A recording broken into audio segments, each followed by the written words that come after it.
الشیطان الرجیم بسم اللہ الرحمن الرحیم وبہ نستعین وهو خیر المعین صلی اللہ علی سیدنا محمد وآلہ الطاہرین۔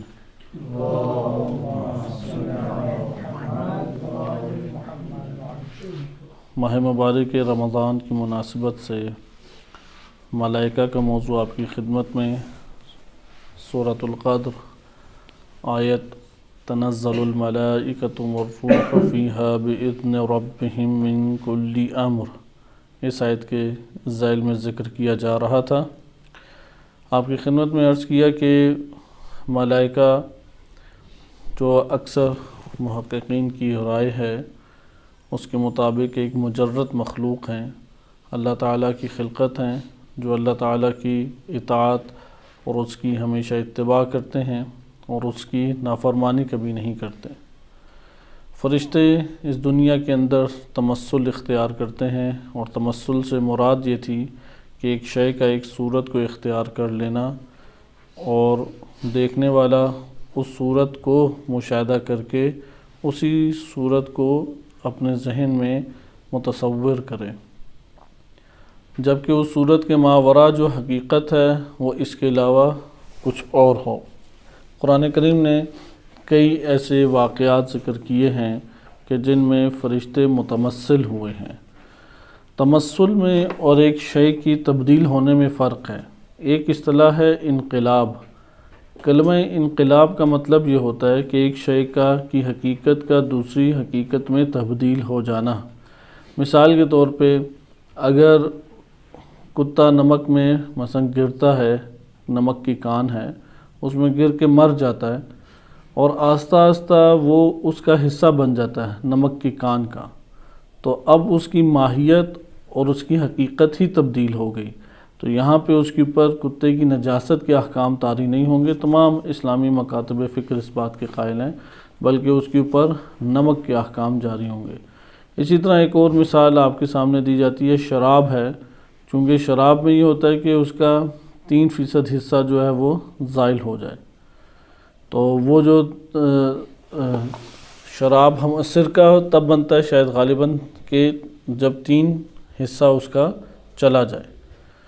تو یہ جو ہمارے پاس مثلا شراب اور سرکے کی آپ مثلا حد ایک کر لیں کہ اگر ہم یہ کہیں کہ انگور کا پانی لیں، خالص انگور کا پانی، اور اس انگور کے پانی کا اگر 3/3 حصہ اڑ جائے، ختم ہو جائے، تو 2/3 حصہ اگر ختم ہو جائے تو وہ جو ہمارے پاس باقی بچے گا وہ مثال کے طور پہ مایا، وہ پاک ہے۔ اور اگر 2/3 حصہ نہیں اڑتا تو وہ مثال کے طور پہ نجس ہے۔ کیونکہ اس کی ماہیت اور حقیقت تبدیل ہو جائے۔ فقہی مسائل میں اس شراب اور سرکہ اسی طریقے سے ایک مثال دی جاتی ہے، یا اسی طریقے سے اور ہمارے پاس مثالیں انقلاب کی آتی ہیں کہ ایک شے وہ اپنی حقیقت ہی تبدیل کر لے۔ مثال کے طور پہ ایک شے نجس ہے، وہ نجس شے بھاپ بن جاتی ہے، اب وہ جو بھاپ بن رہی ہے تو اس نے حقیقت ہی تبدیل کر لی۔ یہی وجہ ہے کہ اگر کوئی شے فقہی احکام میں آتا ہے اور فتاویٰ میں موجود بھی ہے کہ مثال کے طور پہ ایک سرد علاقہ ہے، وہاں پہ مثلا پیشاب کیا جاتا ہے تو اس سے بھاپ اٹھتی ہے، وہ شیشے پہ جم جاتی ہے، اور شیشے کے اوپر وہ پھر آہستہ آہستہ قطرات دوبارہ سے بن جاتے ہیں۔ آیا وہ نجس ہیں یا نہیں؟ تو یہاں پہ ہے کہ وہ بھاپ جو ہے، وہ بھاپ اس کی ماہیت تبدیل ہے، اس کے اوپر وہ احکام جاری نہیں کر سکتے کہ جو پیشاب کے اوپر احکام جاری کر رہے ہیں۔ تو اس کو کہتے ہیں انقلاب۔ فقہی احکام میں انقلاب کو سبب قرار دیا جاتا ہے نجاست سے ایک پاکیزگی کا، کہ اگر ایک شے نجس تھی اور وہ منقلب ہوگی اور وہ نجس شے اب شمار نہیں ہوتی، یعنی اس کی حقیقت ہی تبدیل ہو گئی، تو وہ پاک ہے۔ یہ کلمہ انقلاب دنیا کے دیگر حقائق کی تبدیلی کے معنی میں بھی آتے ہیں۔ اس کے بعد ہم آ جاتے ہیں تمثل کی طرف۔ تمثل میں انقلاب نہیں ہے، حقیقت تبدیل نہیں ہوتی، بلکہ ایک صورت تبدیل ہوتی ہے۔ اس لیے تمثل اور انقلاب میں فرق کرنا ہمارے لیے ضروری ہے کہ تمثل میں انقلاب نہیں ہے۔ تمثل میں کیا ہے؟ فقط ظاہری صورت کا اختیار کرنا اور اس صورت کے ماوراء شے کی حقیقت اسی طرح قائم دائم ہے۔ ہم اس کی ایک اور مثال لے لیتے ہیں کہ بادل ہیں، بادل بعض اوقات کئی صورتیں بنا لیتے ہیں، حرکت پاتے پاتے کئی صورتیں بنا لیتے ہیں۔ اب وہ جو بادلوں کے الفاظ یا حرکت ہمارے سامنے صورت سامنے آ رہی ہے، وہ صورت کوئی حقیقت بن جاتی ہے یا اس کی حقیقت بادل ہی رہتے ہیں؟ اس کی حقیقت بادل ہی رہتے ہیں۔ اسی طریقے سے فرشتے کے بارے میں ہے کہ فرشتہ جب ایک صورت خارج میں، یعنی باہر انسان کے نفس سے باہر دنیا میں ایک اگر صورت اختیار کرتا ہے، صورت اختیار کرنے سے اس کی حقیقت تبدیل نہیں ہوگی، اس کی حقیقت اسی طریقے سے قائم دائم رہے گی۔ اسی کے ضمن میں ہم نے یہ بھی پڑھا کہ صرف فرشتے نہیں، کئی چیزیں ہیں کہ جو تمثل اختیار کرتی ہیں۔ مثال کے طور پہ شیاطین ہیں، تمثل اختیار کر لیتے ہیں، تمثل اختیار کر کے آتے ہیں۔ جیسے ابلیس کا کئی مواقعوں پہ آنا روایات میں وارد ہوا ہے کہ کئی مواقعوں پہ ابلیس آیا، مثلا سراقہ بن مالک کی شکل میں صورت اختیار کر کے یوم بدر والے دن آیا۔ یا اسی طرح روایات میں وارد ہوا ہے کہ یوم الندوہ میں مشرکین کے سامنے ایک بوڑھے شخص کی صورت اختیار کر کے آیا۔ انبیاء علیہ السلام کے پاس آنے کے بھی واقعات ہیں۔ امیر المومنین علیہ السلام کے سامنے دنیا کی جو حقیقت ہے وہ متمثل ہوئی، دنیا کی حقیقت اس کا تمثل ہونا واضح سامنے آیا۔ بس ہمارے پاس اب آئے ہم تمثل کیا کیا چیزیں اختیار کرتے ہیں۔ آیات اور روایات سے ہمارے سامنے یہ بات آتی ہے کہ ملائکہ وہ تمثل اختیار کرنے کی قدرت رکھتے ہیں، کوئی بھی صورت اختیار کر لیتے ہیں، البتہ ان کی حقیقت سے وہ صورت سازگار ہو۔ نمبر 2، ابلیس اور شیاطین وہ تمثل اختیار کر لیتے ہیں اور تصویر ایک اختیار کر کے انسان کے سامنے آ جاتے ہیں۔ نمبر 3، انسان کے لیے جنات ہیں، وہ تمثل، جنات اجسام لطیفہ ہیں، ان کی حقیقت انسان کی طرح جسم ہیں، لیکن وہ اجسام نظر نہیں آتے۔ اس کے اوپر پھر بحث کی گئی ہے کیونکہ اس دور میں تو مائکروسکوپ نہیں ہوا کرتا تھا۔ آج کے دور میں بھی جنات مائکروسکوپ سے نہیں نظر آتے ہمیں۔ تو جنات، کیونکہ کلمہ جن ہے ہی اس کا مطلب ہے کہ پوشیدہ، مجنون بھی اسی لیے کہتے ہیں کہ عقل جس کی پوشیدہ ہو جائے، جنت بھی اسی لیے ہے کہ وہ پوشیدہ ہے، وہ ہمارے لیے آشکار سامنے ابھی نہیں ہے۔ تو جنہ یا جنو یا جنو، جیم نون نون، یہ کلمہ مستور اور پوشیدہ ہونے کے معنی میں آتا ہے۔ یہ بھی تمثل اختیار کر سکتا ہے۔ اس کے بعد ہمارے پاس ہیں اعمال، انسانی اعمال تمثل اختیار کرتے ہیں۔ انسانی ملکات جو ہیں وہ سبب بنتے ہیں اور اعمال انسانی کیا ہیں؟ وہ تمثل اختیار کرتے ہیں۔ برزخی طور پہ قیامت کے دن یہ ہمارے پاس روایات متعدد اس معنی پہ موجود ہیں اور آیات سے بھی اس کی تائید حاصل ہوتی ہے کہ انسان جو عمل انجام دیتا ہے، انسان کے عمل کے اوپر بڑی ہمیں دقت کرنی چاہیے کیونکہ وہ ہم سے براہ راست مربوط ہے۔ اور اس کے علاوہ 5ویں چیز کہ تمثلات کے بارے میں کہ کائنات کے حقائق تمثل کی صورت میں سامنے آتے ہیں۔ جہنم کا متمثل ہو جانا، جنت کا متمثل ہو جانا، دیگر کائنات کے حقائق ہیں کہ جو تمثل، جیسے دنیا کی حقیقت امام علی علیہ السلام کے سامنے متمثل ہوئی، ایک صورت بن کے ہمارے سامنے آئی۔ ان سب تمثلات میں مشترک نقطہ یہ ہے کہ ان صورتوں کے ماوراء حقائق اپنی جگہ پر باقی ہیں، حقائق تبدیل نہیں ہوتے۔ یہ حقائق ایک صورت اختیار کر کے ہمارے سامنے آشکار ہوتے ہیں۔ انسان کے خصوصاً عمل کے اوپر زیادہ زور دیا گیا ہے کہ اس کے اوپر انسان غور کرے، کیونکہ قرآن کریم کا درس بھی ہے وَلْتَنْظُرْ نَفْسٌ مَا قَدَّمَتْ لِغَدٍ، کہ انسان کو چاہیے، ہر نفس کو چاہیے کہ وہ تفکر کرے، دقت کرے کہ اس نے کل کے لیے کیا بھیجا ہے۔ اس کو علماء اس طرح بھی بیان کرتے ہیں اور بعض یہ کلمات منسوب نبی صلی اللہ علیہ وسلم سے احادیث میں بھی آیا ہے کہ انسان کا ہر عمل ایک بیج کی مانند ہے۔ مثلا یہ جو جہان آپ فضا، کھلی فضا دیکھ رہے ہیں، اس کائنات میں آپ جو اختیار دیکھ رہے ہیں، یہ اختیار اور یہ فضا یہ ایک کھلی فضا جو ہے وہ کھیت کی مانند ہے، کھیت ہے یہ سارا کا سارا جو ہمارے سامنے موجود ہے۔ یعنی انسان کی زندگی کیا ہے؟ ایک کھیت ہے، اس کھیت میں بیج عمل ہے، اور اس بیج کو بونے والا وہ خود انسان ہے۔ یہ اختیاری اعمال کے بارے میں آیا ہے۔ کیا دنیا مزرعۃ، مزرعہ کہتے ہیں، فارسی کلمہ بھی یہی ہے، عربی سے آیا ہے مزرعہ یعنی کھیت۔ بس دنیا کی حقیقت کیا بیان کی گئی ہے؟ کھیت۔ اس کھیت میں کاشتکار کسان کون ہے؟ زارع کون ہے؟ یہ انسان خود ہے۔ بونا کیا ہے؟ عمل۔ ہر وہ عمل جو انسان اس دنیا کے اندر وہ انجام دیتا ہے وہ اس کھیت میں بویا جاتا ہے، اور پھر یہی عمل جو ہے یہ پروان چڑھتا ہے، اور برزخ میں اور قبر میں اسی کو وہ کاشت کرے گا، کچھ اور وہ کاشت نہیں کرے گا، یہی وہ کاشت کرے گا، یہی تمثلات کی صورت میں سامنے آئیں گے، اور اسی سے انسان کا واسطہ پڑے گا، کسی اور شے سے انسان کا واسطہ نہیں پڑے گا۔ اس لیے اس تمثلات اور تجسم اعمال کے عنوان سے بھی یہ بحث کی جاتی ہے کہ اعمال جو ہیں وہ مجسم صورت میں سامنے آ جائیں گے، یعنی وہ جسم اختیار کریں گے، برزخی جسم ہے یا قیامت والے دن جو جسم اللہ تعالیٰ عطا فرمائے گا اس جسم میں وہ ہمارے سامنے آشکار ہوں گے، اور ہر انسان اسے دیکھے گا۔ یعنی ابھی عمل ہمارا انجام پا جاتا ہے، البتہ اختیار کے ساتھ عمل، جو مجبوری میں عمل ہو، جو نہ مثلا ہوش میں نہ ہو، انسان نادان ہو یا مثلا مجنون تھا یا مجبور کیا گیا ہے، اختیار سے باہر تھا کوئی عمل، ان اعمال کی بات نہیں کی جا رہی۔ وہ عمل جو نیت کے دوش پہ، وہ عمل جو ارادے اور اختیار کے دوش پہ انجام پاتا ہے، جو اس نے عمل اس دنیا میں انجام دے دیا، حتماً و حتماً وہ اسے دیکھے گا۔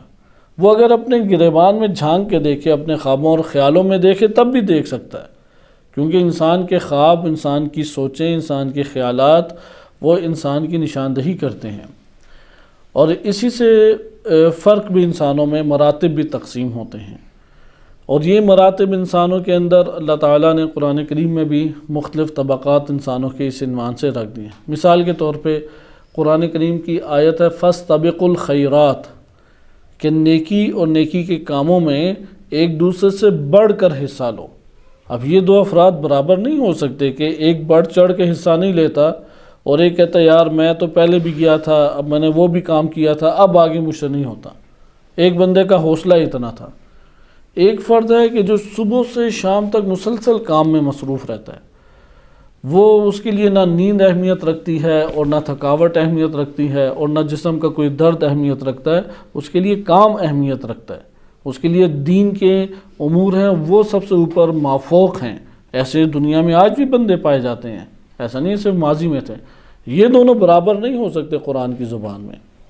اس لیے جناب عمار یاسر رضی اللہ عنہ کہ جب مسجد قباء بن رہی تھی تو تب وہ دو دو بڑے بڑے پتھر اٹھا گئے، تب اینٹیں بڑی بڑی ہوتی تھیں، چھوٹی سی اینٹیں نہیں ہوتی تھیں، تو ایک ہی کو اٹھانا بڑے حوصلے کی بات تھا، اور وہ موسم بھی شدید گرم موسم ہوتے ہیں، تو وہ دو دو اٹھا کے لے کے جا رہے تھے۔ تو تب نبی صلی اللہ علیہ وسلم نے انہیں بشارت دی اور ان کی مدح کی کہ سب صحابہ ادھر موجود تھے، اس لیے تمام صحابہ کے ذہنوں میں وہ منظر بھی رہ گیا اور وہ بات بھی رہ گئی، اس لیے شیعہ سنی دونوں کتب میں وہ پہنچی بھی ہے۔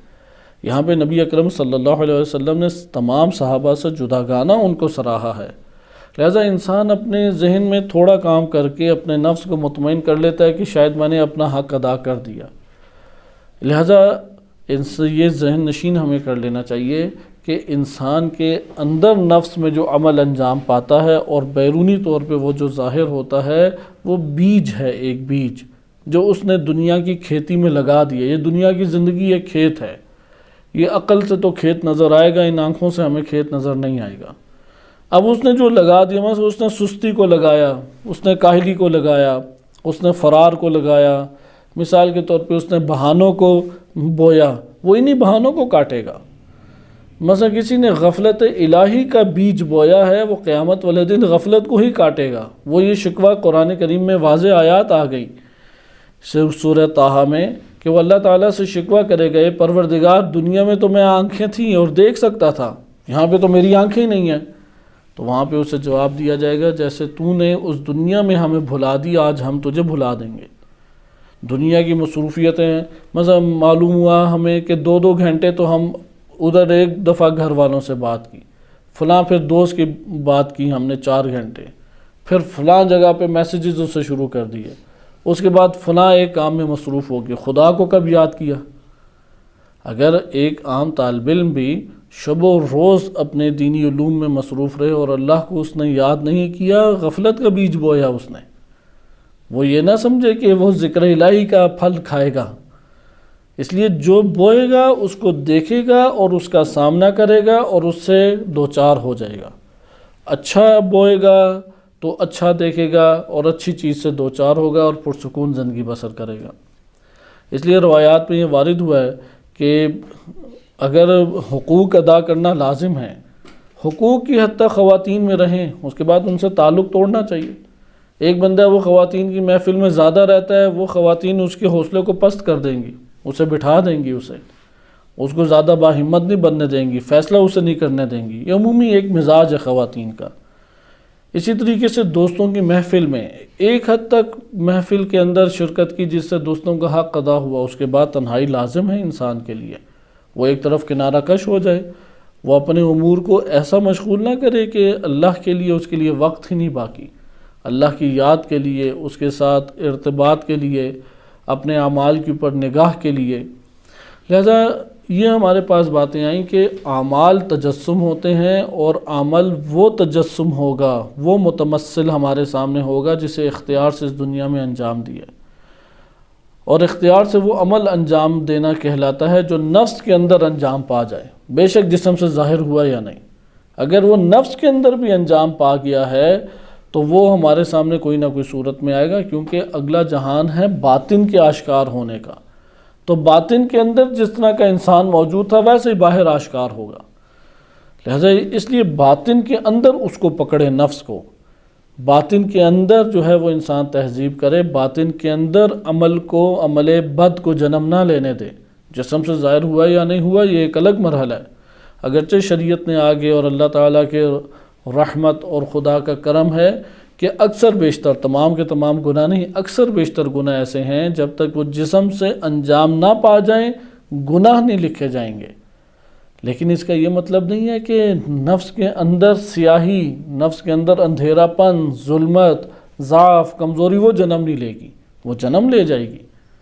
اس سے اندازہ لگائیں کہ اگر یعنی ٹائٹل مجرم کا تو نہیں ملے گا، لیکن مجرموں سے مشابہ نفس ہو جائے گا، اس کی کوئی عزت اور توقیر نہیں ہوگی، اس کی زندگی کوئی خوشگوار نہیں ہوگی، وہ کوئی بہترین اپنا سرمایہ زندگی لے کے نہیں جائے گا۔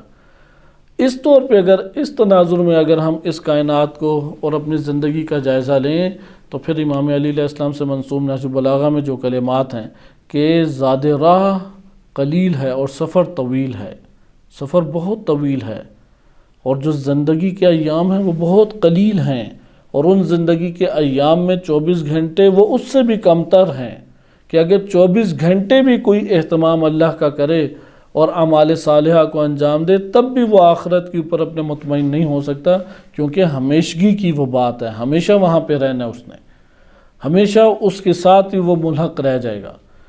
ایسا نہیں ہے کہ اس دنیا کے اندر جس طرح ہمیں اختیار دیا گیا ہے اگلے جہان میں اختیار ہے، اگلا جہان اختیار کا نہیں ہے، اگلا جہان اجبار کا ہے۔ اس لیے اس میں مملکت فقط اللہ تعالیٰ کے پاس ہے۔ اللہ سبحانہ وتعالیٰ نے صرف اس دنیا کے اندر حکمت کے تحت انسان کو ایک مدت اختیار دیا ہے، اس لیے تمثلات اعمال کے اوپر ہمیں توجہ کرنی چاہیے۔ اور لوگ نکلیں گے جیسا کہ صورت زلزال میں ہے کہ لوگ جو ہیں وہ اپنے اعمال کو لیروا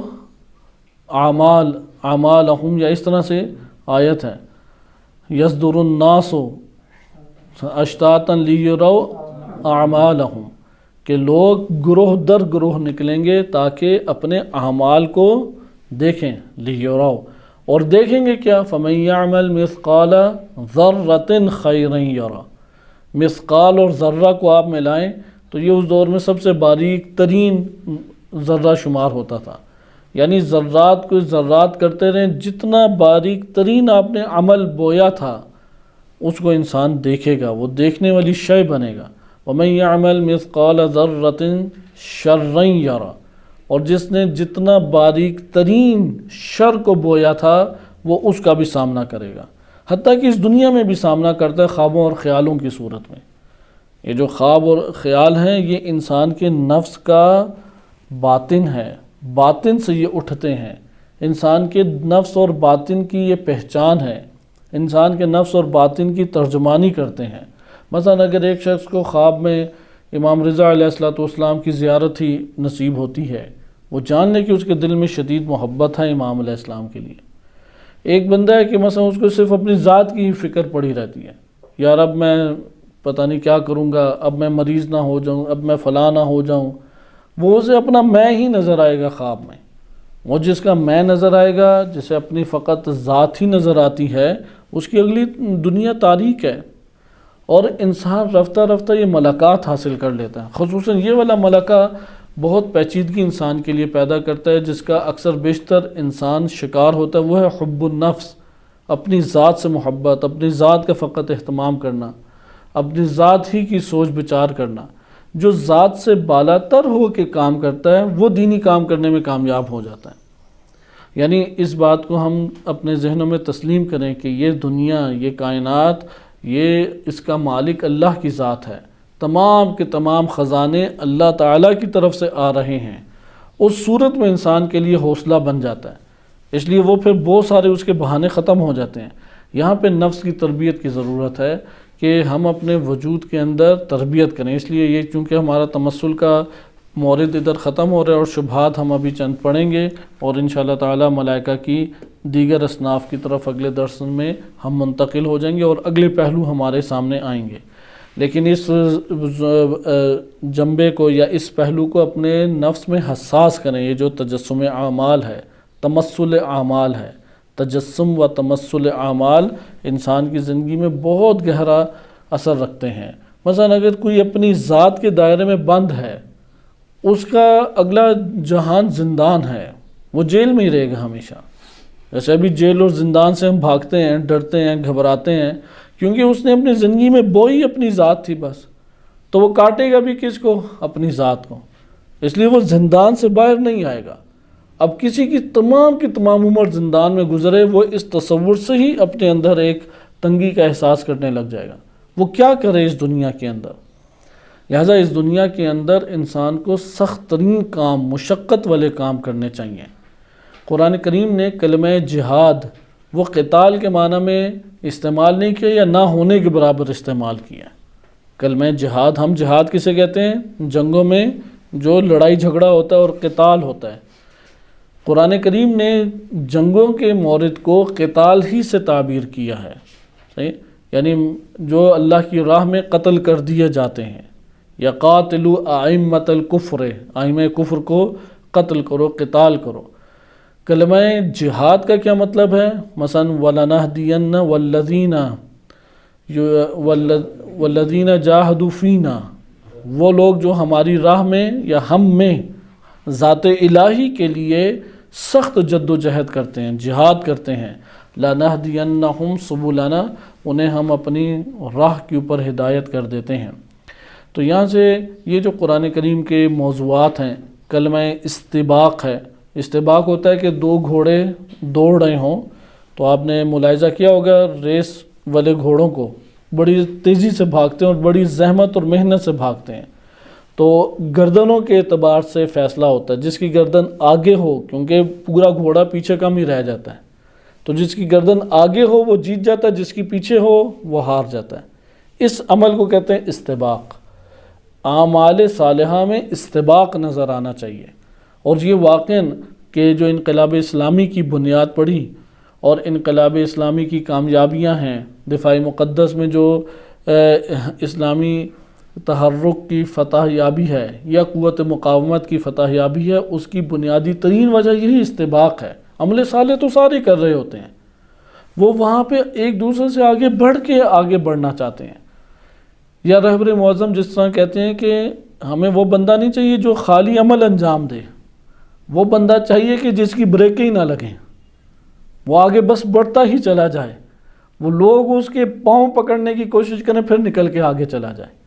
یہ والا بندہ کچھ کام کر جائے گا، جس کی بریکیں لگ جائیں، جو اپنے ہی دائرے میں رہ جائے، جو آگے ہی نہ بڑھے، وہ کچھ بھی نہیں کر پائے گا۔ اس سے تو کوئی تبدیلیاں واقع نہیں ہوتی، اس سے نہ ادارے صحیح طرح سے چلتے ہیں، نہ کوئی نظم پیدا ہوتا ہے۔ جس کی عام روٹین والی زندگی چلے، روٹین والی زندگی میں کوئی بھی دنیا میں ایک چھوٹی سی کمپنی بھی نہیں چلا سکتا، ایک چھوٹی سی دکان بھی نہیں کھول سکتا۔ جس کا کام کی انرجی دوسروں کی نسبت سے کئی گنا زیادہ نظر آ رہی ہو، وہ آگے بڑھ کے کام کرتا ہے۔ اسے آپ نظریہ استباق کہہ سکتے ہیں، فاستبقوا الخیرات، خیرات میں ایک دوسرے سے، یعنی نیکی کے کاموں میں ایک دوسرے سے آگے بڑھ جاؤ۔ مثلا اگر کام یہ تھا کہ یار ادھر پلیٹیں لگانی ہیں، اس نے پلیٹیں لگا لی، اب یہ نہ کرے جا کے بیٹھ کے موبائل کھول کے شروع ہو جائے، وہ اگلا کام کرے، کہے گا کوئی بھی نہیں کچھ۔ اگر وہ یہ کام کر لے تو ٹھیک ہے، کیونکہ اس نے، اللہ تعالیٰ نے اسے اجر دینا ہے، بندے تو اجر نہیں دے سکتے اسے، لیکن وہ اپنا نقصان کر رہا ہے۔ اس بات کو اگر وہ نہیں سمجھے گا تو بالآخر اگلے جہان میں سمجھے گا ہی سمجھے گا۔ وہ مثلا اگلا کام شروع ہو جائے، صفائی کرنے لگ جائے، وہاں پہ بھی نہیں ہے، کچھ اور کام کرنے لگ جائے۔ جس نے عمل کو اس دنیا میں بو دیا وہ کامیاب ہو جائے۔ مثلا کوئی کتاب اٹھا لی، کوئی اور عمل شروع کر دیا۔ اس لیے اس فلسفے کو سمجھیں۔ ایک فلسفہ ہے جو معاشرہ ہمیں دیتا ہے، وہ معاشرہ یہ دیتا ہے، پہلی بات ہے کام سے بچو۔ دوسرا ہے کہ کام سے بچنے کے ساتھ ساتھ اگر کام کر لیا تو بس اب تمہاری ذمہ داری ختم۔ لیکن قرآن کریم آ کے کس کو سرا رہا ہے؟ اللہ تعالیٰ کو کون بندے پسند ہیں؟ اس لیے قرآن کریم میں ارشاد باری تعالیٰ ہوتا ہے کہ اللہ سبحانہ و تعالیٰ ان لوگوں کے ساتھ ہے الذین اتقوا والذین احسنوا، جنہوں نے تقوی اختیار کیا اور جنہوں نے نیکیاں در نیکیاں کی۔ احسان جسے کہتے ہیں، احسان یعنی نیکی کرنا۔ تو یہ فلسفہ تجسم اعمال ہے، اور الحمدللہ آج کے دور میں بھی مکتب تشیع میں ایسے افراد موجود ہیں، ایک لمحے کے لیے نہیں رکتے، اعمال کی کھیتیاں در کھیتیاں انہوں نے خالص خلوص نیت کے ساتھ آباد کی ہوئی ہیں۔ اور دشمنوں میں تو ہم سے بہت زیادہ نظر آتا ہے۔ یہ جتنے بھی ادھر بندے آ کے شہید کیا، جنہوں نے قاتلین ہیں، دشمن کے استعمار کے ایجنٹ ہیں، انہوں نے دیکھیں کتنے بڑے پیمانے پہ اپنی جان داؤ پہ لگائی۔ انہوں نے کتنا انتظار کیا، ایک ایک چیز کو نوٹ کیا۔ جان تو خطرے میں ان کی رہتی ہے، وہ تو عادی ہو جاتے ہیں یہ دشمن باطل۔ قرآن نے بھی اسی کو آ کے ذکر بھی کیا ایک آیت میں کہ اگر تم لوگوں کو زخم لگے ہیں تو زیادہ تم شکوے شکایت نہ کرو، تمہارے جیسے زخم تو ان باطل کو اور کفار کو بھی لگے ہیں، وہ وہاں پہ چپ بیٹھے ہوئے اور تم آ کے زور و شور سے شور مچا رہے ہو۔ اور اللہ تعالیٰ تو دیکھنا چاہتا ہے کہ کون تم میں سے جہاد کرتا ہے، یعنی اللہ کی راہ میں سخت کوشش کرنے والا ہے، اور کون کوشش کرنے والا نہیں ہے۔ لہذا یہ دونوں برابر کسی صورت نہیں ہو سکتے کہ ایک وہ بندہ ہے کہ سخت زحمت کوشش کرتا ہے، یہ حق پیدا کر لیتا ہے اپنا اس سرزمین کے اوپر، یہ حق پیدا کر لیتا ہے کہ کوئی کام کر کے دکھائے۔ اور اس کے مد مقابل ایک وہ بندہ ہے کہ جو کوئی کام شام نہیں کرتا۔ لہذا کاموں کی نوعیتیں مختلف ہو سکتی ہیں، لیکن کاموں میں جد و جہد کا عنصر نظر آنا چاہیے، نہ کہ مفاد پرستی، نہ کہ نفع کا انسان جو ہے وہ ایک عنصر اٹھائے۔ یہ عمومی ایک ذہنوں میں خدشہ آتا ہے، یعنی اگر یہ ہمارے ذہنوں میں بات آ جائے، یہ کوئی بہت بڑا ہماری چالاکی یا ہماری عقل مندی نہیں ہے کہ یار اگلا تو مجھ سے فائدہ اٹھانا چاہتا ہے، آخر کتنا وہ مجھ سے فلاں فائدہ اٹھا لے گا، پھر وہ اپنے فائدے کی راہ ڈھونڈتا ہے۔ اور بندے فوراً پہچانے جاتے ہیں، جو اجتماعی کام کر رہے ہیں وہ ایسے افراد کو ایک آن میں یا چند حرکات سے پہچان لیتے ہیں کہ یہ اپنے مفادات کے لیے کام کرنا چاہتا ہے یا اس کے دل کے اندر کوئی ہے کہ دین کی راہ میں کام کر جائے۔ اس لیے یہ پوری دنیا کے لوگ پہچان لیتے ہیں۔ اس اوپر ہمارے نفسیات دان بیٹھے ہوئے، غربی لوگ بھی اسی طرح ہیں، وہ جان لیتے ہیں، کیونکہ غرب بندوں کو پکڑتا ہے شہوات دیکھ کے۔ وہ دیکھتے ہیں کہ اس کے اندر شہوات کی کیا ایوریج پائی جاتی ہے، اس کو مد نظر رکھتے ہوئے ان کے سامنے پھر انہی شہوات کا نوالا پھینکتا ہے اور کام کراتا ہے۔ اکثر اسی میں گرفتار ہو جاتے ہیں، پوری دنیا میں اکثر افراد گرفتار اس کے ہاتھوں ہوتے ہیں۔ اسی طریقے سے دیگر افراد ہیں، حتیٰ کہ ایک انہوں نے ایجنسی کا بندہ بنانا ہے، وہ دیکھیں گے کہ اس کے اندر کیا صلاحیتیں ہیں، ان صلاحیتوں کے مطابق اس سے وہ برتاؤ کریں گے، اور اس کو مثلا بہت زیادہ بزدل ہے اسے استعمال کر جائیں گے، بالکل لوگوں سے جدا رہتا ہے استعمال کر جائیں گے، زیادہ عقل و فہم کا مالک نہیں ہے استعمال کر جائیں گے، کسی اصول کا پابند نہیں ہے، مثلا ہے اچھا ذہین تیز ہے لیکن کسی اصول کا پابند نہیں ہے اپنی زندگی میں. ویسے اسے اچھی باتیں یہی لگتی ہیں جو انقلابی باتیں ہیں، لیکن خود جب اپنے اوپر آتی ہے تو کسی اصول ضابطوں کا قائل نہیں ہے، آرام سے اسے استعمال کر جاتے ہیں اور ہر ادارہ استعمال کر جائے گا. لہذا یہ اغوا ہونے کرنے والی چیزیں ہیں. اس سے ہم ایک نصیحت لیں کہ اعمال کو خلوص نیت کے دوش کے اوپر بوئیں. اگر خلوص نیت کے دوش پر نہیں بوئیں گے تو اپنے لیے خطرات کو گھیریں گے، یعنی اندھیرے کو ہم کاٹیں گے. جیسے ہے نا، اچھا بیج بو دیں لیکن فصل جب اگی ہے اس نے کچھ پھل ہی نہیں دیا، اور اب وہ کیا رہ گیا اس دنیا کے اندر؟ خالی ہاتھ رہ گیا. اگلا جہان بھی اسی طرح ہے، وہ اپنے طور پہ بڑے بڑے اعمال بوتا چلا گیا، لیکن جب کاٹنے کی باری آئی تو ہر پھل کے اندر ایک کیڑے یا کئی کیڑے اندر لگے ہوئے تھے اور وہ خالی ہاتھ رہ گیا. یہ ہمارے پاس ایک تجسم اعمال کے اعتبار سے ایک نصیحت تھی جو سب سے پہلے اپنے لیے ہے، اور ایک تمام کے تمام مومنین کے لیے نصیحت ہے آیات اور روایات کی روشنی میں کہ اعمال کو خلوص نیت سے بوئیں، ضائع نہ ہونے دیں اسے. اگر توقع لگا کے بیٹھیں گے، مثلا کوئی مال کے لیے کام کرے، کوئی عہدے کے لیے کام کرے، کوئی منصب کے لیے کام کرے، کوئی شہرت کے لیے کام کرے، وہ اس نے اصل میں عمل کیا بویا؟ شہرت. عمل کیا بویا؟ اس نے مال. اور یہ اس کی بھی دین اسلام نے اس تفکر کی بھی نفی کی ہے اور اس کی مذمت کی ہے. کوئی کہے کہ یار میں تو پتہ نہیں خالص کر پاؤں یا نہ عمل، اس لیے میں کرتا ہی نہیں ہوں. یہ تو ان سب میں سب سے بدتر ہے، کیونکہ جس نے بو دیا وہ تو کچھ نہ کچھ تو دیکھے گا، اس نے کوئی تو قدم اٹھا لیا. جس نے قدم ہی اٹھانے سے اپنے آپ کو روک دیا تو انسان کے لیے اللہ تعالیٰ نے آزمائشیں ہی رکھی ہیں. بجائے اس کے کہ وہ اللہ تعالیٰ سے التماس کرے، اللہ تعالیٰ سے دعا کرے کہ پروردگار میری نیت کو خالص فرما، اس کی بجائے وہ مایوس ہو جاتا ہے. اور مایوسی کو کفر کہا گیا ہے، گناہ کبیرہ میں سے جو اللہ تعالیٰ سے مایوس ہوتا ہے. لہذا ان سب چیزوں کو اپنی نظر میں رکھیں کہ اعمال، یہ دنیا کی زندگی بڑھاپے تک، بڑھاپے میں انسان کے بس میں ہوتے ہی نہیں اعصاب. ہمیں لگ رہا ہوتا ہے کہ مثلا یہ بوڑھا شخص جو پیر ہے وہ تسبیح پھیر رہا ہے کہ لا الہ الا اللہ پڑھ رہا ہے، وہ پتہ نہیں کسی اور وادی میں ہوتا ہے. اس کے اعصاب اس کا جواب ساتھ نہیں دیتے، اس کا ذہن اس کا ساتھ نہیں دیتا، اس کے فکر افکار، اس کی ہمت ہی نہیں ہوتی کہ اپنے فکر افکار کو ایک جگہ پہ جم کر سکے. لہٰذا اپنی حد رکھیں بڑھاپے سے پہلے.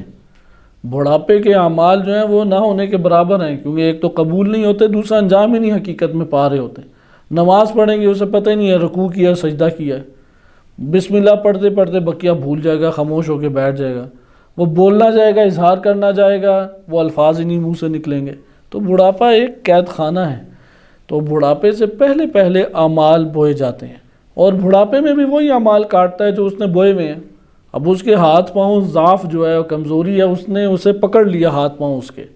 تو اس کا یہ مطلب نہیں ہے کہ یہ صالح بن گیا. جیسے فقر ہے، فقر نے بہت سارے لوگوں کے ہاتھ پاؤں کھینچ کے پکڑے ہوتے ہیں، وہ اپنی طاغوتیت دکھا ہی نہیں سکتے.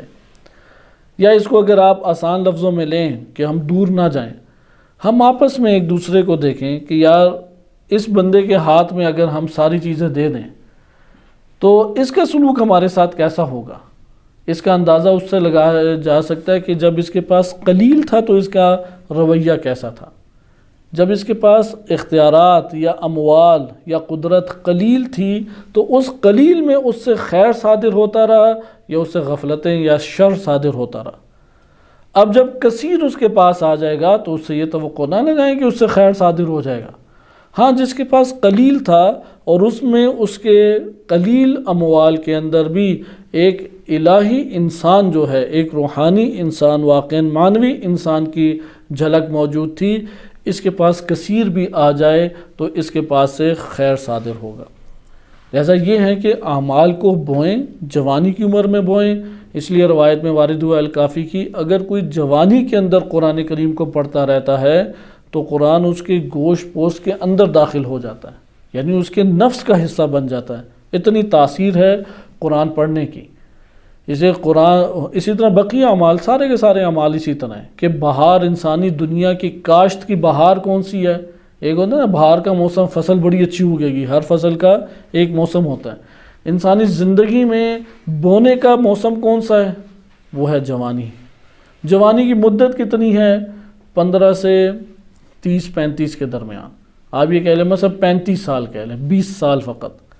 20 سال کے بعد جوانی کی خزاں آنا شروع ہو جاتی ہے، اور 45 کے بعد تو اس کے اعضاء جواب دینا شروع کر دیتے ہیں. اس کے بعد تو وہ مجبور ہوتا ہے، جو کمایا تھا وہی بولتا ہے، جو اس نے حاصل کیا تھا وہی ظاہر کرتا ہے، اس کے علاوہ اس کے پاس ہوتا ہی نہیں ہے کچھ اور. آپ یہ ایک سروے کر کے دیکھ لیں دنیا میں، بوڑھوں کے پاس بیٹھیں یا وہ افراد جنہوں آپ کی آنکھوں کے سامنے 45 سے اوپر چلے گئے، تو آپ دیکھیں گے کہ وہ 45 سے پہلے جو عمل انجام دیتے تھے، حتیٰ جو الفاظ بولتے تھے وہی الفاظ ریپیٹ کر کے بولیں گے.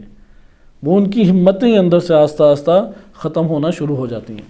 اس لیے بہار انسان کی زندگی کی وہ جوانی ہے، اور جوانی کے فقط اور فقط یہ 20 سال ہیں. اس کے بعد کوئی اور سال ہمارے پاس موجود نہیں ہے. 35 کے بعد خزاں ہے جوانی کی، وہ ختم ہونا شروع ہو جاتی ہیں. وہی علم جو اس نے حاصل کیا، وہی ہمت جو حاصل کی، وہی عمل جو اس نے بویا، اسی کو پھر وہ آبیاری کرتا ہے، آپاشی کرتا ہے، اسے پروان چڑھاتا ہے. اس لیے یہ اعمال انسان کے یہ تجسم اختیار کریں گے، خوابوں کے اعتبار سے، خیالوں کے اعتبار سے، برزخی جہان میں، قیامت کے جہان میں، اور انسان اسی کے ساتھ رہے گا جو اس نے عمل بویا تھا. اور روایات انشاءاللہ تعالی ہم آگے پڑھیں گے کہ جب انسان مرتا ہے تو انسان جیسے ہی مرتا ہے تو اس کے سامنے اس کی دنیا جو ہے وہ متمثل ہونا شروع ہو جاتی ہے. اور دنیا میں سب سے زیادہ انسان کے لیے کون سی اہم چیز ہے؟ وہ دو ہی چیزیں ہیں.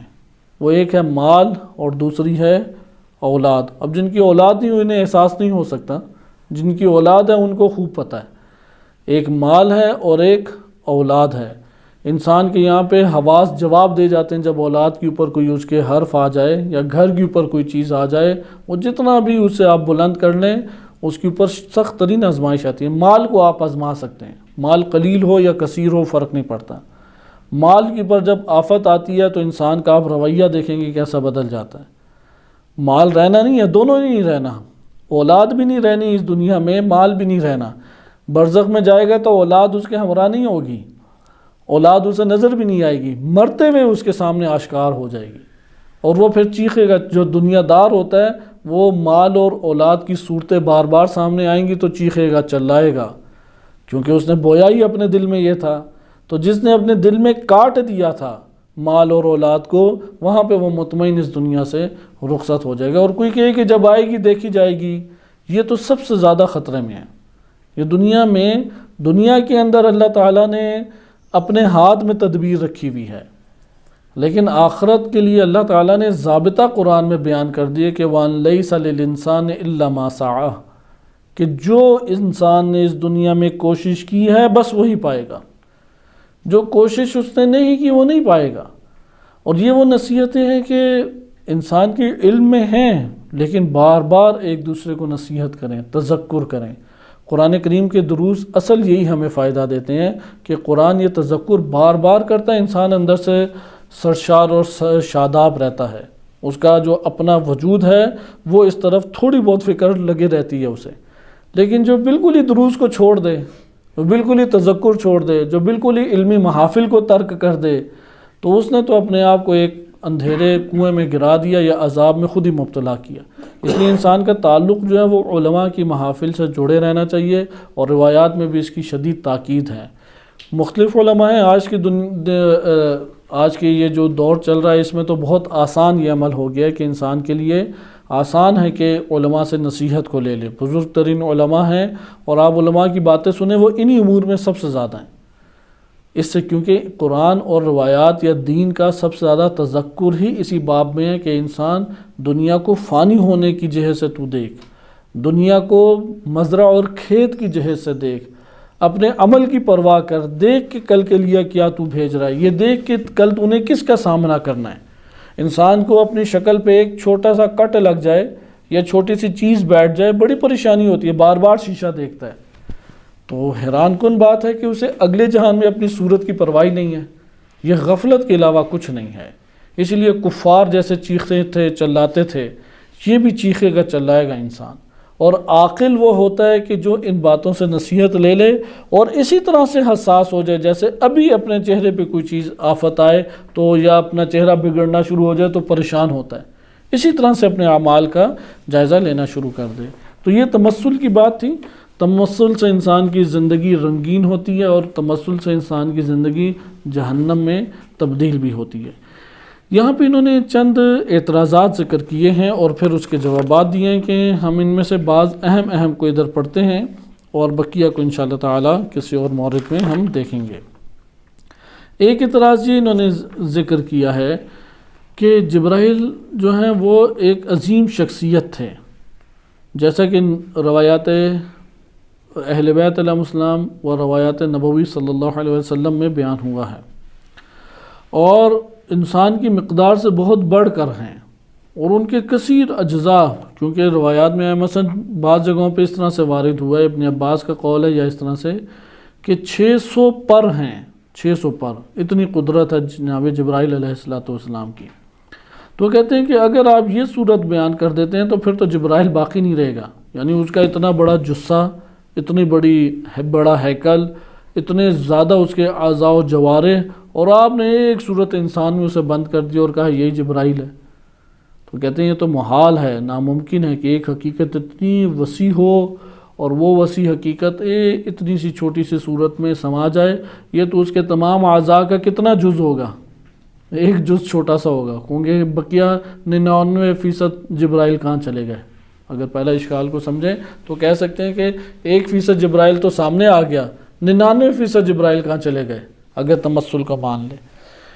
یہ پہلا اعتراض تھا، اور اس پہلے اعتراض کا وہ جواب یہ دیتے ہیں کہ ہم نے یہ کب کہا ہے کہ جناب جبرائیل علیہ السلام کے تمثل اختیار کرنے سے اجزاء کم یا زیادہ ہو جاتے ہیں؟ ہم نے تو یہ بالکل بات نہیں کی، اور یہ ہم نے کہا ہے کہ تمام اجزاء کے باوجود بھی وہ یہ قوت رکھتے ہیں کہ بشر کی صورت میں متمثل ہوں۔ اگر ہم جسم کے قائل ہو جائیں کہ جناب جبرائیل جسم لطیف تھے، تو اس جسم لطیف کی صورت میں بھی ہم یہ کہہ سکتے ہیں کہ ایک ہیکل جو بزرگ ہے اس نے اپنا تھوڑا سا حصہ جو ہے وہ آشکار کیا ہے، یہ ہو سکتا ہے یا نہیں؟ اور اگر ہم اس بات کے قائل ہو جائیں کہ یہ مثلا مجرد ہیں، تو مجرد ہونے کی صورت میں تو بالکل ہی عیب نہیں ہے، کیونکہ مجرد ہستی جو ہے وہ اپنی اسی کیفیت میں باقی رہ سکتی ہے، اور باقی رہتے ہوئے اس نے ایک صورت کو اپنے سامنے آشکار کیا، کیونکہ جناب جبرائیل علیہ السلام نے جب یہ صورت بشر اختیار کی تو صورت بشر ہمیں دکھائی دے رہی ہے، لیکن اس صورت بشر کے ماوراء کیا جناب جبرائیل علیہ السلام کی جو حقیقت ہے وہ کم ہو گئی یا سکڑ گئی یا زیادہ ہو گئی؟ ہر دو وہ اسی طرح اپنی حقیقت میں باقی ہیں، اس لیے یہ پہلا اعتراض جو ہے وہ وارد نہیں ہوتا۔ دوسرا ہمارے پاس اعتراض ہے، وہ اعتراض یہ ہے، اور یہ اعتراض پہلے کی نسبت تھوڑا جاندار ہے۔ وہ کہتے ہیں کہ اگر تمثل جائز ہو تو اعتماد ختم ہو جائے گا، کیونکہ ہمیں یقین ہی نہیں ہو سکے کہ یہ شخص جو دکھائی دے رہا ہے یہ وہی زید ہے کہ جو کل دکھائی دیا تھا۔ ممکن ہے کہ آج اس نے کوئی اور شکل اختیار کر لی ہو، تو ہمیں تو اس سے کچھ خبر نہیں ہوگی، پتہ ہی نہیں لگے گا۔ تو اس کا انہوں نے جواب اس میں دیا ہے کہ اس کے ذریعے سے وثوق اور اعتماد جو ہے وہ ختم نہیں ہوتا، کیونکہ آپ جانتے ہیں کہ یہاں پہ اس شے کی حقیقت اسی طریقے سے باقی رہی ہے۔ انہوں نے جواب کو تھوڑا طولانی رکھا ہے، اس میں صرف آپ کے سامنے صرف ایک خلاصے کے طور پر بیان کروں۔ مثلا وہ ذکر کرتے ہیں بِأَنَّهُ مُشْتَرَكُ الْوُرُودِ فَإِنَّ مَنْ اعْتَرَفَ بِالثَّانِي الْقَادِرِ يَلْزَمْهُ ذَلِكَ لِجَوَازِ أَنْ يَخْلُقَ تَعَالَى مِثْلَ زَيْدٍ۔ مثلا کہتے ہیں کہ اگر کوئی شخص اللہ سبحانہ وتعالیٰ کی قدرت اور اس کی خلقت، اس کے خلق کرنے کا اعتراف کرتا ہے، تو وہ تو یہ کہے گا کہ اللہ تعالیٰ زید کی مثل تو ایجاد کر سکتا ہے، اور جب وہ زید کی مثل کو ایجاد کر سکتا ہے تو یہاں پہ ہم یہ کہیں گے کہ اب یہاں پہ ہمیں اعتماد ہی نہیں ہے کہ کل جو زید دیکھا تھا وہ کوئی اور ہے اور آج جو زید دیکھا ہم نے وہ کوئی اور ہے۔ تو وہ کہتے ہیں کہ یہ اعتراض وارد نہیں ہوتا۔ یہاں پہ اصل میں ہم جس اعتراض کو پڑھنا چاہتے ہیں اور وہ میں آپ کی خدمت میں ذکر کرنا چاہ رہا ہوں وہ ہے سوفسطائیت کا اعتراض، کیونکہ سوفسطائیت یہ نظریہ تھا کہ انسان جو آنکھ دیکھ رہی ہے اس کے ماوراء حقیقت موجود نہیں ہے، صرف وہی حقیقت ہے جو میرے ذہن میں ہے، اس کے علاوہ کوئی اور حقیقت، یعنی ہم حقائق تک نہیں پہنچ سکتے۔ یہ سوفسطائیت کا اصل نظریہ تھا۔ سوفسطائیت کہتی ہے کہ میں جو آنکھ سے دیکھ رہا ہوں، مثلا اگر مجھے گھوڑا نظر آ رہا ہے تو خارج میں کوئی گھوڑا نہیں ہے، وہ کیوں میں اسے گھوڑا کہہ رہا ہوں؟ کیونکہ میرا ذہن یہ کہہ رہا ہے کہ گھوڑا ہے۔ اب آپ اس کو دلائل دے کے مثال کے طور پہ کتاب بنا دیں، وہ اسے کتاب کہنا شروع کر دے گا۔ تو سوفسطائیت یونان کے دور میں، یونانی جب سلطنت تھی تو اس وقت جو رائج مذہب تھا وہ سوفسطائیت تھا، جس کا مقابلہ اس دور میں سقراط، افلاطون اور ارسطو نے کیا۔ آج کے دور میں بھی اسی طریقے سے ہے کہ سوفسطائیت بہت پھیلی ہوئی ہے۔ وہ یہ کہتے ہیں کہ جو تم دیکھتے وہ حقیقت ہی نہیں ہے، جو تم دیکھ رہے وہ حقیقت نہیں، اور حقیقت کیا ہے وہ ہم میں سے کسی کو معلوم ہی نہیں ہے۔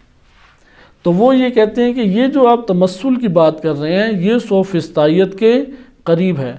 علامہ طباطبائی رحمۃ اللہ علیہ اس جگہ پہ اس کا بڑا خوبصورت جواب دیتے ہیں، اور وہ یہ کہتے ہیں کہ سوفسطائیت اس وقت ہوتی جب ہم اس بات کے قائل ہوتے کہ صورت کے ماوراء کوئی اصلاً حقیقت ہی نہیں ہے۔ ہم نے یہ تو نہیں کہا کہ صورت کے ماوراء کوئی، اس صورت کے پیچھے کوئی حقیقت نہیں ہے۔ صورت جو بشر، حضرت جبرائیل علیہ السلام نے ایک صورت بشر اختیار کی یا نہیں کی؟ بشر اختیار کی۔ اس صورت کے پیچھے حقیقت جبرائیل تھی یا نہیں؟ اگر حقیقت جبرائیل نہ ہوتی تو تب سوفسطائیت ہوتی۔ نمبر 2، ہاں یہ ہو سکتا ہے آپ جو دیکھ رہے ہیں وہ کچھ اور ہے، اور اس کے پیچھے جو حقیقت ہے وہ کچھ اور ہے، اور آپ غلط فہمی کا ایک احساس کر رہے ہیں۔ ہاں یہ صورت تمثل میں ہو سکتی ہے، لیکن سوفسطائیت کی گنجائش ہمارے پاس موجود نہیں ہے۔ آئیں چند اعتراض کو میں آپ کے سامنے المیزان سے پڑھتا ہوں اور اسی کے اوپر ہم اختتام کرتے ہیں۔ تیسرا اعتراض کرتے ہیں کہ لو جاز التمثل بصورت الانسان، اگر انسان کی صورت میں تمثل جائز ہوتا، جاز التمثل بصورت غیرہ، تو پھر تو انسان کے علاوہ دیگر صورتوں میں بھی بننا جائز ہو جاتا جبرائیل کا۔ اگر انسان کی صورت اختیار کر سکتے ہیں تو حشرات ہیں، مچھر ہیں، ان کی صورت کیوں نہیں اختیار کر سکتے؟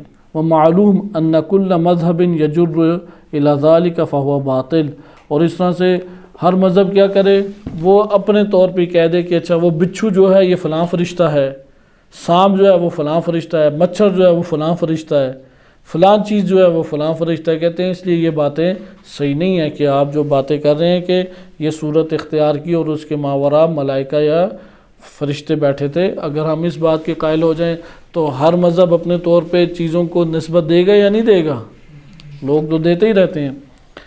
تو اس کا بھی انہوں نے جواب دیا ہے، وہ یہ ہے کہ اصل تجویز تصور الملک بصورت سائر الحیوان غیر الانسان قائم فی الاصل، کہتے ہیں کہ اس اشکال کا اجیب عن الاشکال الثالث، تیسرے اشکال کا جواب یہ دیا جائے گا کہ ملک کا جو تصور ہے اس کو جائز قرار دینا حیوانوں میں سے کسی بھی ایک حیوان کی صورت میں یہ تب ممکن ہوتا ہے کہ جب انسان وہ ایک اصل کے اوپر قائم ہو۔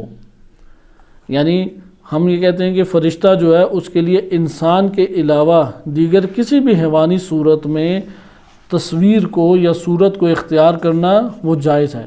یہ ہم کب کہیں گے؟ قائم فی الاصل، یہ تب ہوگا کہ جب یہ بات ثابت ہو کہ فرشتے جو ہیں وہ انسان کے علاوہ دیگر صورتیں اختیار کرتے ہیں۔ یہ بات ثابت ہونا ضروری ہے یا نہیں؟ یا اس کی ایک اور میں مثال آپ کی خدمت میں دوں۔ ہمیں کیسے پتہ لگا کہ فرشتے جو ہیں وہ صورت بشر کو اختیار کرتے ہیں؟ کیسے پتہ لگا ہمیں؟ قرآن سے۔ اگر ہم کسی اور سورہ کا کہتے ہیں تو قرآن میں کسی اور سورہ کا بیان آیا ہے؟ قرآن میں۔ اسی طرح روایات اہل بیت علیہ السلام میں کسی اور چیز کا بیان آیا ہے؟ جب بیان نہیں آیا، جب جو ہمیں سم کہہ دے گی، کیونکہ عقل تو ادھر تک نہیں پہنچتی، عقل یہ نہیں بتائے گی کہ کون سی سورہ اختیار کی جا سکتی ہے کون سی سورہ نہیں۔ ہمیں یہ کون بتائے گا؟ یہ آیات اور روایات اہل بیت علیہ السلام بتائیں گی۔ تو ان میں سے کسی جگہ یہ نہیں آیا کہ انہوں نے حشرات یا کیڑے مکوڑوں کی شکل اختیار کی ہو، اس لیے اصل ہمارے پاس موجود ہی نہیں ہے۔ قائم فی الاصل وانما عرف فسادہ بدلائل السمع، کہ ہمارے پاس سمعی طور پہ دلائل موجود ہیں کہ ایسی کوئی صورت موجود نہیں ہے۔ وفیہ ان لا دلیل من جہت السمع یعتد بہ، ہمارے پاس ایسی کوئی روایت موجود نہیں ہے کہ فرشتوں نے کیڑوں مکوڑوں کی شکل اختیار کی اور پھر ہم ہر اہل غیر شیء کی نسبت جو ہے وہ فرشتوں کی طرف دینے لگ جائیں۔ مثلا کوئی کوا نظر آئے ہم کہیں گے یہ فلاں فرشتہ ہے، کوئی کبوتر نظر آئے یہ فلاں فرشتہ ہے، کوئی طوطا نظر آ جائے یہ فلاں فرشتہ ہے۔ ایسی کوئی بات روایات میں وارد نہیں ہوئی۔ روایات نے جتنا ذکر کیا بس اتنا ہی ہمیں ہمارے سامنے آئے گا۔ ہاں ایک صورت بشر کی وہ اختیار کر سکتے ہیں، یہ بات بیان کی گئی ہے، یا یہ بات بیان کی گئی ہے کہ ممکن ہے کہ جیسے حجر اسود کے بارے میں کہا گیا ہے کہ یہ ایک پتھر ہے، یہ پتھر حقیقت میں ایک فرشتہ ہے۔ اب ہمیں اس کے علاوہ یعنی روایات اگر کوئی کنارے کی آتی ہیں اور اس روایات کا اعتبار کیا جا سکے تو ہم اعتبار کر لیں گے، لیکن اگر ایک ایسی روایت بھی آتی ہے کہ جس کا اعتبار ہی نہیں کیا جا سکتا اور وہ تمثل فرشتے کی صورت میں کوئی سورہ ہمارے سامنے بیان کرے، اس کا بھی ہم اعتماد اس کے اوپر نہیں کریں گے۔ لہذا اپنی زندگی میں یہ ہم کام نہیں کریں گے۔ یا جیسے بعض دیگر مذاہب میں یہ مسئلہ زیادہ ہے، انہوں نے ہر مثلا کبوتر کو ایک فرشتہ قرار دے دیا ہے، عقاب کو ایک فرشتہ قرار دے دیا، اور اس طرح سے فرشتے قرار دیے ہوئے ہیں۔ تو ہم اپنی مرضی سے نہیں فرشتے قرار دے سکتے۔ گھر میں ایک دن بیٹھے بڑی روحانی ہمارے اوپر کیفیت آ رہی تھی تو چڑیا نظر آئی جو مسلسل چون چون کر رہی ہے، تو ہم کہتے ہیں یار فرشتہ آیا تھا، مجھے خواب میں بھی ایسا ہی لگ رہا تھا اور وہ چڑیا کی شکل میں متمثل ہوا۔ تو اس طرح سے نہیں ہے، ہمیں جو اس جہت سے بیان کریں گے وہی ہمارے پاس آ سکتا ہے۔ نعم یرد علی اصل الاشکال ان المراد بالامکان ان کان هو الامکان بالمقابل للضرورہ والامتناع۔ کوئی یہ کہہ سکتا ہے کہ آپ اشکال کو اس طور پہ دیکھیں ممکن ہے یا نہیں فرشتے کے لیے، آپ تو کسی اور طرف لے گئے، آپ کہہ رہے ہیں کہ آیات و روایات میں جو صورت کشی آئی ہے، صورت اختیار کرنے کا بیان آیا، بس وہ کافی ہے۔ لیکن ہم یہاں پہ کہتے ہیں آیا فرشتہ یہ اختیار رکھتا ہے کہ کسی پرندے کی شکل میں، حیوان کی شکل میں، کیڑے مکوڑوں کی شکل میں، یا مچھروں اور حشرات کی شکل اختیار کر لے؟ امکان جو ہے وہ ضرورت جو ہے اور امتناع کے مقابلے میں ہے، ممکن تو ہے اس کے لیے یا نہیں۔ فمن البین ان تمثل الملک بصورت الانسان لا يستلزم امکان تمثلہ بصورت غیرہ من الحیوان۔ تو علامہ طباطبائی رحمۃ اللہ علیہ فرماتے ہیں یہ بات واضح ہے کہ اگر فرشتہ انسان کی صورت اختیار کرتا ہے، اس کا یہ مطلب نہیں ہے کہ اس کے لیے یہ ممکن ہے کہ وہ کسی بھی حیوان کی، انسان کے علاوہ کسی بھی حیوان کی صورت اختیار کر سکے۔ اس سے یہ تو نہیں ثابت ہوتا، انسان کی تو صورت اختیار کر سکتا ہے، لیکن یہ آپ نے مستلزم کیسے قرار دے دیا کہ اس کے لیے یہ قدرت اور ممکن ہے کہ وہ کسی بھی حیوان کی صورت کو اختیار کر لے۔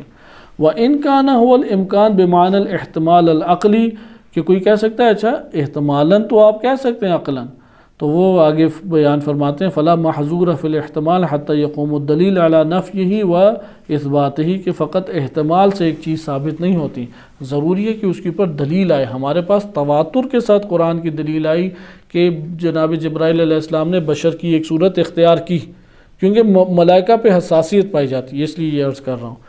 شیاطین کے حوالے سے ہیں تو آپ کہہ سکتے ہیں شیاطین مختلف صورتیں اختیار کر لیتے ہیں، لیکن جب آپ اس جگہ پہ آئیں گے تو یہاں پہ ہمارے پاس حساسیت ہے، کیونکہ ملائکہ کا رتبہ بڑا عظیم ہے۔ اس لیے ملائکہ کے حوالے سے علامہ طباطبائی رحمۃ اللہ علیہ نے ذکر کیا کہ اگر ہم صورت بشر کے قائل ہیں، وہ صرف قرآن کریم کی آیت کی وجہ سے قائل ہیں۔ اس سے یہ نہ سمجھا جائے کہ وہ اب کوئی بھی آ کے مچھر بن جائے، حشرات بن جائیں، حیوانات بن جائیں، پرندے بن جائیں، اس سے یہ چیزیں ثابت نہیں ہوتی۔ اور قرآن نے دیگر آیات بھی جب پیش کیں، جیسے کہ آپ نے حضرت داؤد علیہ السلام کا پڑھا، وہاں پہ جب داؤد علیہ السلام کے پاس آئے بندے فیصلہ کرانے کے لیے، وہ بشر بن کے آئے یا نہیں؟ بشر بن کے آئے۔ اسی طرح سے لوط علیہ السلام کے پاس جو گئے عذاب کے لیے، ابراہیم علیہ السلام کے پاس جو مہمان آئے، وہ بشر بن کے آئے یا نہیں آئے؟ بشر، بس قرآن کریم صورت بشر کا تو کہہ رہا ہے کہ فرشتہ صورت بشر کی صورت میں، یا جنگ بدر میں وہ فرشتے آئے اور انہوں نے لڑائی لڑی، وہ جو لڑائی لڑی وہ کیسے انہوں نے لڑائی لڑی؟ یا دیکھنے والے تھے یا غیر دیکھنے والے؟ اگر دیکھنے والے تھے تو صورت بشر اختیار کی، نہ کہ وہ تلواریں بن گئے، لوہا بن گئے اور گردنیں اڑانے لگ گئے۔ اس لیے سم سے جو ہمیں پتہ لگتا ہے، نقلی دلائل سے جو پتہ لگتا ہے، اس کے مطابق فرشتہ کون سی صورت اختیار کر سکتا ہے؟ فقط صورت انسان۔ اس کے علاوہ کوئی اور صورت اگر معتبر روایت ہے بس اسی کے اندر مقید کر دیں گے۔